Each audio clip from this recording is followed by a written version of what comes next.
నమస్తే కిరణ్ టీవీ భక్తి ప్రేక్షకులకి స్వాగతం. ప్రస్తుతం మనతో పాటు ఉన్నారు వేదిక్ సైంటిస్ట్ ఈశ్వర గారి సుకేష్ శర్మ గారు. నమస్కారం గురు. నమస్కారం అండి.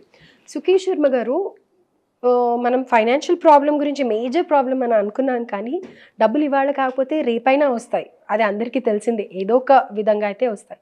కానీ మ్యారేజ్ అయిన తర్వాత హస్బెండ్ని కానీ వైఫ్ని కానీ బిలీవ్ చేసిన తర్వాత వాళ్ళు ఇంకొకరితో ఉన్నారు అని అంటే కనుక భరించలేని మెంటల్ టార్చర్ ఉంటుందన్నమాట.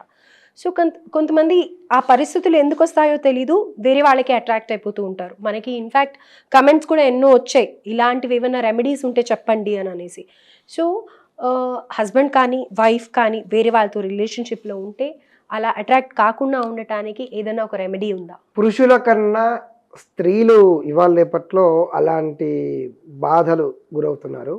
అంటే చాలామంది ఆడవాళ్ళు ఏంటంటే చాలా ఇన్నోసెంట్ అండ్ సున్నిత మనస్కులు. సాధారణంగా ఏంటంటే వివాహం అయిపోయిన తర్వాత వాళ్ళ హస్బెండ్స్కి వేరే వాళ్ళతో కొన్ని సంబంధాలు ఉన్నాయి అనేటటువంటి ఆలోచనలు కూడా తట్టుకోలేనటువంటి పరిస్థితుల్లో కొంతమంది స్త్రీలు ఉంటారనమాట.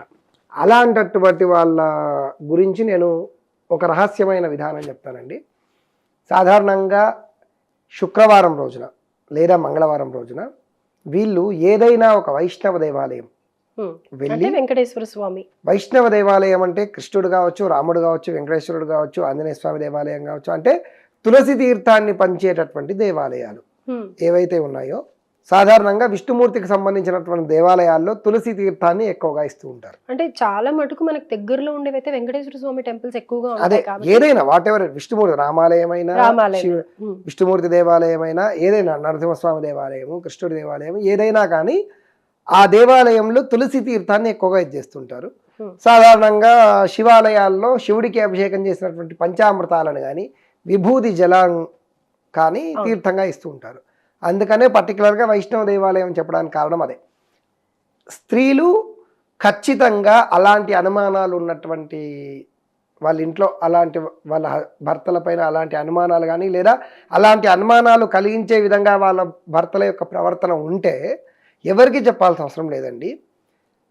ఆ దగ్గరలో ఉండేటటువంటి దేవాలయాల్లో అర్చకుని ద్వారా తులసి తీర్థాన్ని తీసుకోవడం కానీ, లేదా ఇంట్లో తులసి చెట్టు ఉంటే ముందుగా ఒక పేపర్ తీసుకొని ఆ పేపర్లో భర్త పేరు, భార్య పేరు రాసి తులసి యొక్క దళానికి చుట్టి ఒక చిన్న ఎర్ర దారం లేదా ఒక చిన్న వైట్ దారానికి పసుపు సగభాగం, కుంకుమ సగభాగం రాయాలి.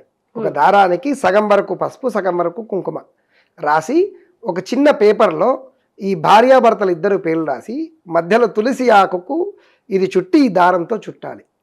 చుట్టి దీనిని ఒక గ్లాసులో వేయాలి. ఇది మంగళవారం అయినా చేయవచ్చు, శుక్రవారం అయినా చేయవచ్చు. ఒక చిన్న గ్లాసులో కానీ గాజు సీసాలో కానీ వేసుకోవచ్చు. వేసుకొని ఒక అరగంట తర్వాత దానిని ఆ తులసి దళం ఏదైతే ఉందో ఈ తులసి దళాన్ని తీసి వాళ్ళ యొక్క తలలో పెట్టుకోవాలి. ఇక ఈ తులసి పెట్టినటువంటి వాటర్ ఏదైతే ఉందో ఈ వాటర్ని వీళ్ళు తన తలపైన, శరీరం మీద ఈ నీళ్లు చల్లుకోవచ్చు. వీలైతే ఇదే తులసి వాటర్ని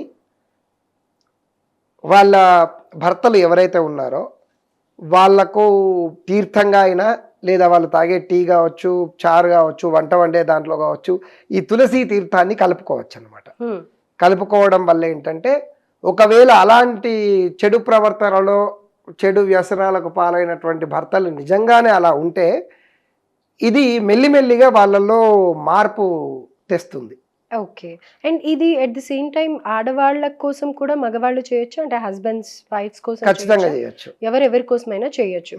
కాకపోతే ఏంటంటే ఇక్కడ నిజాయితీగా ఇప్పుడు ఏ తప్పు చేయలేనటువంటి వాళ్లకు కేవలం ఒక్కొక్కసారి ఇప్పుడు రెండు విధాలుగా చూసుకుంటే అతి ప్రేమ వల్ల కూడా కొన్నిసార్లు అనుమానం క్రియేట్ అవుతుంది.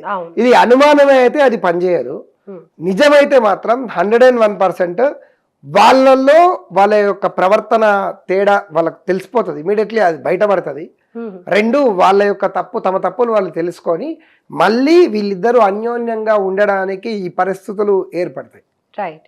సో ఒక చక్కటి రెమెడీ చెప్పారు. ఎంతోమంది పాపం ఆడవాళ్ళు కమెంట్స్ చేస్తూ ఉన్నారు, ఇలాంటి ప్రాబ్లమ్కి సొల్యూషన్ ఏదైనా చెప్పించండి అని. సో ఐ థింక్ సో ఇవాళ మనకి కుదిరింది ఇలాంటి టాపిక్ తీసుకోవడానికి. హోప్ మీరు కూడా ఇది చేసి ఇలాంటి ప్రాబ్లమ్స్ నుంచి బయటికి రావాలని మనస్ఫూర్తిగా కోరుకుంటున్నాను. ధన్యవాదాలు సుకేష్ శర్మ గారు.